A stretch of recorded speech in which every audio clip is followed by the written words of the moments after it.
What's going on, everyone? Your favorite shill here. Now, it's getting real close to Christmas, and this has been an insane year. A lot of shit's happened, and a lot of things have have not happened. But hey, that's okay. We're still here.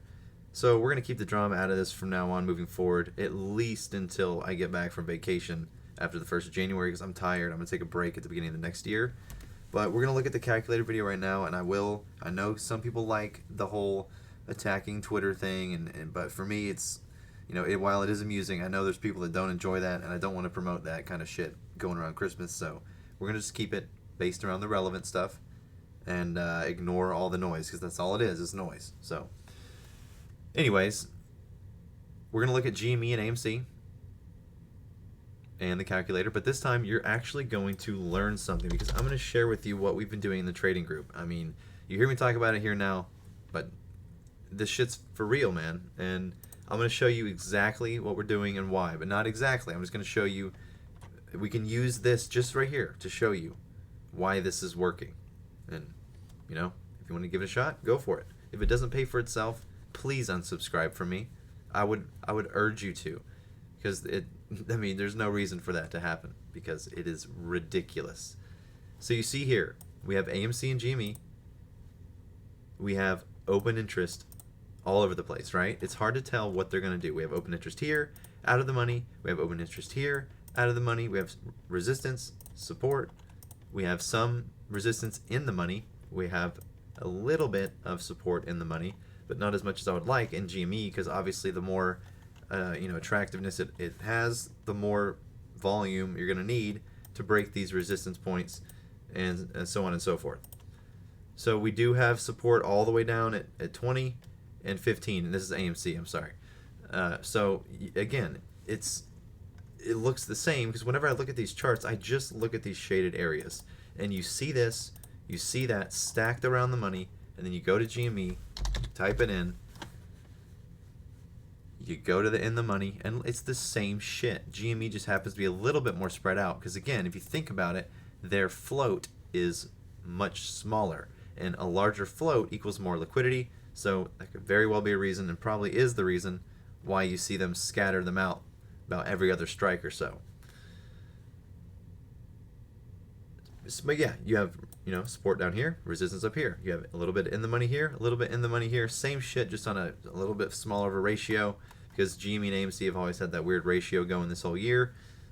So yeah, you see this shit. This is liquidity.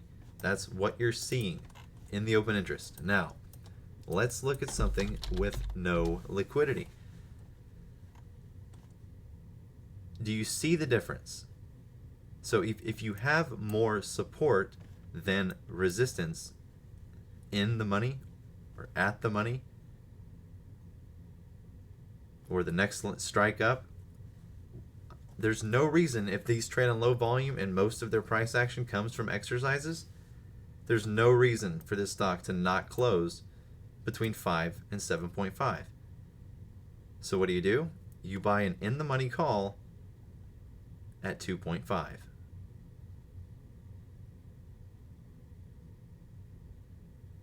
It's not rocket science. It's really not. And there's more that goes into this, but that's literally what we're doing, and the difference of these calculators and these options chains is that alone. So what can you do with that information? Well, if you see more support than resistance at the next strike up, that's a pretty damn good signal that this expiration date might see a close between 5 and 7.5, due to obviously where max pain is currently sitting. And to verify this, all you do is go to max pain calculator, and what do you know? I think that's a little bit high. I think they overshot it. This website tends to a little bit. We like to use the alternate, maximumpainoptions.com, but that one's currently under maintenance, so this is all we got. But I think that's high. I was thinking more about that $5 mark, but still, at this price point, that's a nice percentage increase. So that's what it's about. So if you would like to learn and to trade options, or if you'd like to come observe, you're more than welcome to. And yeah, it's been working really great, and it's been really nice seeing people put their money to work. And Yeah, it's cool to see. So, anyways, that's the difference. You can see it. And if you want another example, let's look at AI is a good one.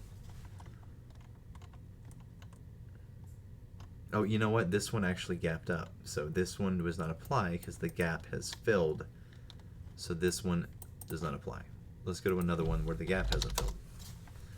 Kirky boy. There's not nearly as much liquidity. It's so much easier to see what they're trying to do. So this from right here, you can infer that max pain is going to be somewhere between $20 and $15. Granted, it's not overshot by this website.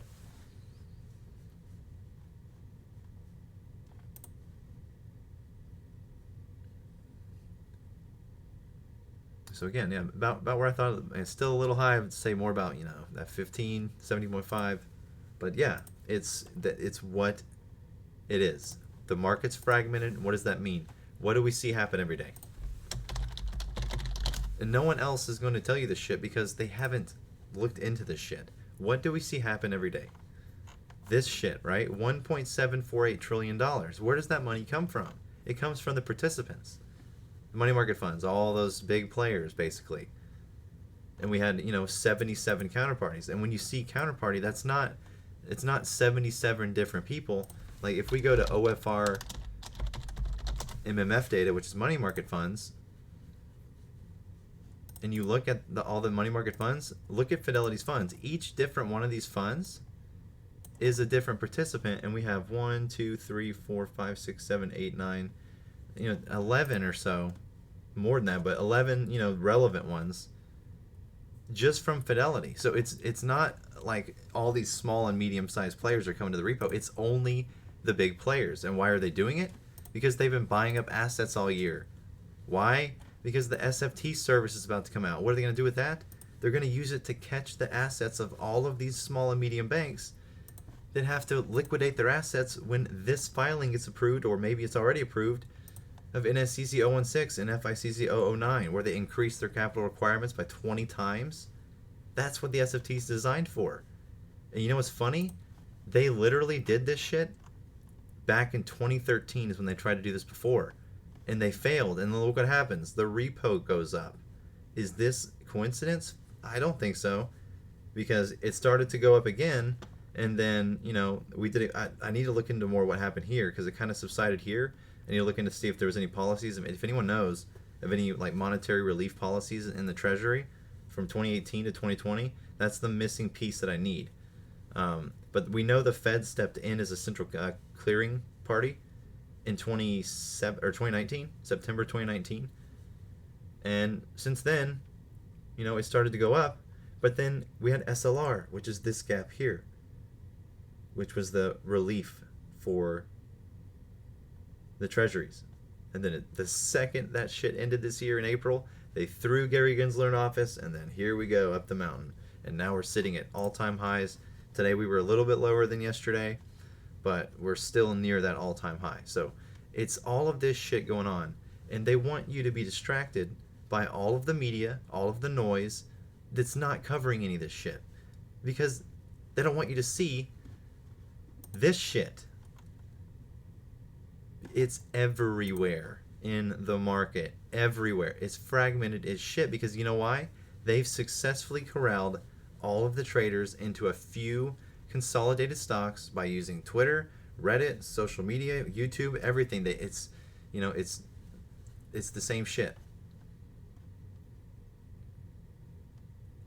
It's nuts. So when you hear the term fragmented market,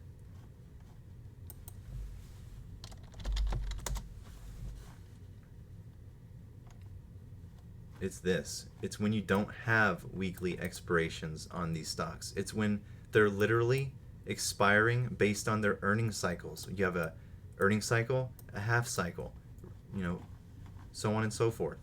It's a fragmented market because there's no freaking liquidity in it, because they have to drain it. They have to.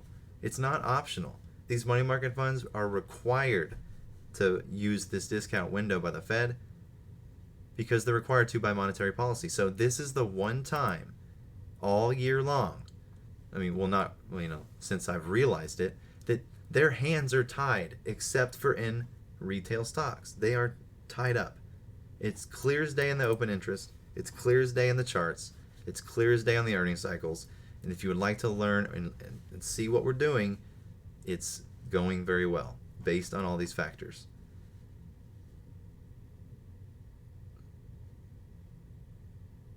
Sorry for the long video, but I know I'm trying to at least reiterate some positive and useful knowledge, not hype and bullshit that's not ever going to come to fruition.